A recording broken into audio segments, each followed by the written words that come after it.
Hi, Team Rockstars. This is Chris Abraham from Go Academy. Great job this weekend at the multi-subject webinar. I want to encourage teachers to push over the next couple weeks in their studies. I was talking to a teacher, and I wanted to give some feedback that came out of that conversation. They were concerned on how much there was to study. And so here's just one thing you could do. If you had 20 minutes a day, if you could just, over Thanksgiving, read over your packet to review core content. For example, take your packet and just as you read over the packet, look at, some of the major ideas like under John Locke and Enlightenment thinkers like John Locke, or maybe Voltaire or Diderot. We talked about these yesterday, but they're not that hard. General knowledge would be taking, let's say, Locke and connecting it to natural rights and governments that are there to protect the rights of people, those natural rights, and that the power comes from the people. These are ideas that we give credit to for John Locke, an Enlightenment thinker.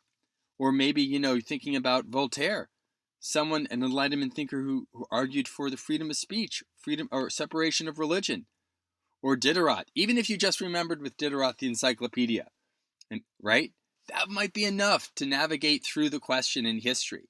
We could do these for other areas too. We could take our science one, for example, looking at core concepts in science like photosynthesis, using a diagram like this to think about the components that make up photosynthesis so that you could answer questions like this, where they ask you, what's the chemical equation for photosynthesis? Well, we got to use water. The plant uses in the chloroplast water and carbon dioxide and energy from the sun, and it produces glucose or sugar and oxygen. That would be enough to answer the question, right? You're just reading through your packets, and over Thanksgiving, 20 minutes a day, just building this general knowledge. We'll do one more. We'll do this one right here in language arts on, tall tales. And we looked at 3 examples of tall tales: John Henry, Paul Bunyan, Pico's Bill.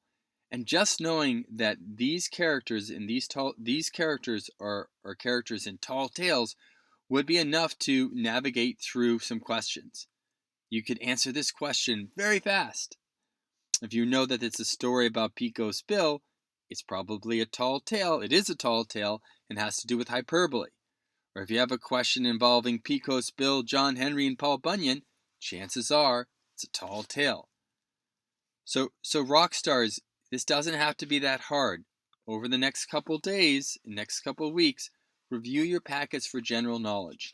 Just 20 minutes a day, and you'll be a rock star in this. All right, team, have a wonderful Thanksgiving. Please keep me posted. Team, you can do this. Take care. Bye-bye.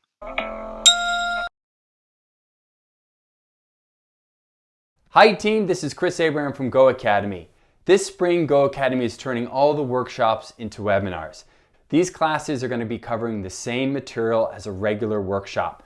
We're going to do them in 7 hours, and they're held on Saturdays and Sundays in the morning. I encourage you to check out a webinar. I'm sure you'll find them very helpful.